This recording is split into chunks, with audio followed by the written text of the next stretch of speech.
Okay, are you struggling to balance work, life, training without getting burnt out or injured? Let me show you how I structure my week so that you can train smarter and not harder, no matter how packed your schedule is. I'm going to break down for you a time efficient running plan that balances recovery, strength and performance. Whether you're training for a marathon or you just want to stay consistent, this schedule works because it prioritizes smart recovery and the right kind of intensity. I'm Grantham. I took my marathon time from 4 hours 25 to 2 hours 37 in less than 2 years. And I coach runners to do exactly the same, to make massive gains. And in this video, I'm going to show you how with my schedule, with between 6.5 and 9 hours of running per week, I was able to win the British Championship and represent my country at both the marathon and the ultra marathon. When I first started running, I knew that in order to maximize my potential, I needed to run full time. I needed to not have a full-time job and focus all my efforts completely on running. But the mistake that I made when I turned professional was thinking that I could then run more. I could then do more in the gym. I could then cross train more.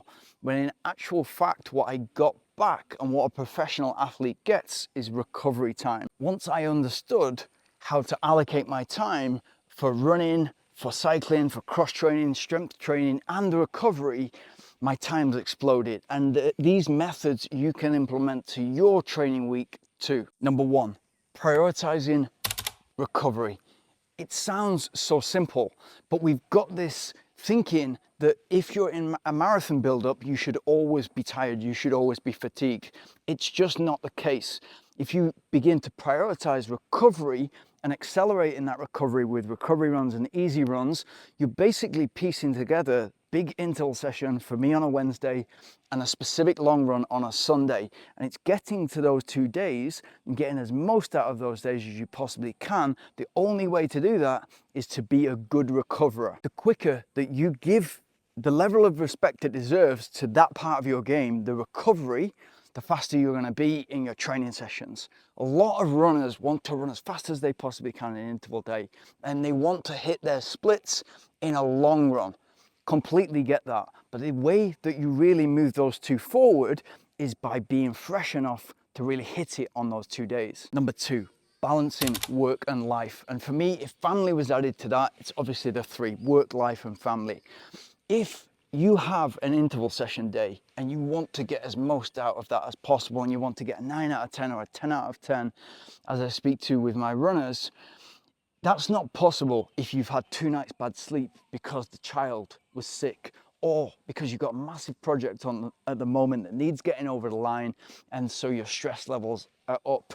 It's going to put you in a risk area to try to execute that interval session, but the competitive side within you is going to want to hit that as to check that box for the week, so that you think that although my child is sick, although projects at work are sky high, I'm still checking that box of my fitness and my running journey.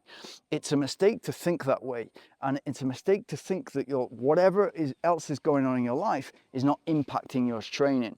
If you look at it like, if you get the fundamentals of sleep right, both the quantity and the quality, and you reduce your stress levels, then you're putting yourself in a good position to be able to handle the training load and intensity. Number three, train smarter, not harder. When I first finished a full-time job and went professional, I just wanted to run as much as I can because I thought input equals output. It's just not the way. If you can look at your week and whether you're running 3, 4, 5 hours, try to get the most out of those hours and then move forward. Everything's got to move forward gradually. So if I look at my best weeks, Monday and Tuesday, recovery run, easy run, both an hour, and then recovery the rest of the day, including a strength session on the Monday. Wednesday, interval session, which typically takes me between 60 and 90 minutes, depending on the session. Thursday, a complete rest day. Friday and Saturday, again, recovery and easy run, 60 minutes, both, no more. And then Sunday would be a long run between an hour and a half and 3 hours. So between 6.5 and 9 hours, my thinking is I've got to get as much out of those hours as possible rather than make more of those hours. A lot of runners are aiming for that big number of 100 miles a week. It's not about the quantity, it's about the quality. Yes, you've got to build that aerobic base, your engine has got to be so big, but think about consistency over the weeks and months and over the training schedule rather than just trying to hit round numbers. Number 4, cross training is your best friend. For me, the way that I was able to build my aerobic base and build this massive engine that I could then build upon in the faster interval session and the specific long runs and keep consistent and keep that sustainability over long periods of time. Everyone talks about longevity now. A lot of runners have a short career at the top level because they're running so much. For me, I implemented 3 sessions per week on the bike, and then in the off season, I would do even more on the bike and even little running to give my body a break. You think about going out there for an hour, that's a lot of steps. And so you're working on the muscles, you're working on the skeleton. There's a lot of impact there. If you're out on the bike, the heart and lungs is still working in exactly the same way. You're still in that zone 1, zone 2. It's super light. Change your cadence so it's high cadence, so you're not dealing with a lot of force, a lot of power, and then have your setup, your seat set up and your bike set up so that it's more suitable for you to be hitting your glutes just in the same way as you're running uphill on every pedal stroke. For me, that was initially 3 hours per week and then 3 times an hour and a half, so 4.5 hours a week of additional aerobic base. That feeds very nicely into the rest of your running and makes you a much stronger runner. Number 5, think long term. It's brilliant to have a goal in the diary in the immediate future, which will keep you honest and disciplined and training hard. And that might be a 5K time trial or race in 3 or 4 weeks time. But think long term. Think about being as consistent and disciplined as you possibly can over the months and over the training schedule. That's going to lead to a completely different runner within just 3 months. If most runners just stayed out of injury and illness problems and just kept on moving forward, even if you move forward by just 1 or 2% per week, then in 3 months, you're looking at much faster race times. I hope you got something from that.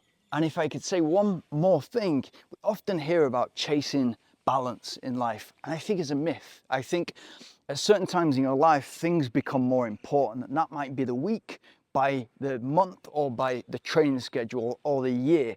So if you're training for a marathon right now, that might be top 2, 3 priorities, and that's completely fine, because that is going to make you a better person to be around once you've accomplished your goals. It's all about the pursuit of something and really pushing towards something that is hard.